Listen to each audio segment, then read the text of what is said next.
So dito muna tayo sa passive ni Tars. Gagamit mo siya pag nag-capacity 8 ka na, tapos naglalabas siya ng dalawang hero na pinakamataas ang value. Pero hindi mo na magagamit yung shop. So parang ganito guys, pagkakuha ko kay Nathan, nag-capacity 8 ako, tapos pinindot ko yung skill ni Tars, tapos naglabas siya ng dalawang Nathan ulit kasi yun ang pinakamataas ang value sa aking lineup. So dito naman tayo sa comment ni Sir Yugo. Pag daw isang Nathan na lang yung kailangan niya, hindi daw lumabas, ibang hero daw yung lumabas kay Tars. Doon papasok yung isa pang passive ni Tars na kapag wala na sa shop yung hero na highest mo, second highest hero na yung ibibigay sa'yo. Parang ganito.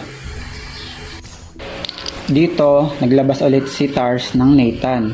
Isang Nathan na lang para ma 3 star. Dapat next round ang ilalabas niya ay Nathan. Kaso ang lumabas Nolan. Ang nakalagay, Nathan has been sold out in the hero pool. Kaya Nolan ang binigay kasi siya ang second highest hero sa lineup. Nasan yung isang Nathan?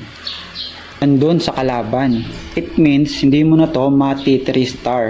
At vice versa, hindi niya na rin to matu 2 star kasi nasa iyo yung dalawang natitira. Other sample, punta ka sa shop, tingnan mo yung hero library kasi makikita mo doon yung 5 cost heroes ay 9 pieces lamang.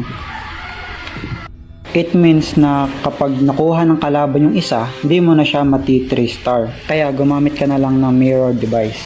Other tips, punta kayo sa settings, sa gameplay, tapos hanapin nyo yung display heroes info, check nyo yung amount. Diyan makikita mo kung ilang pieces na lang sa shop yung hero na binubuo mo.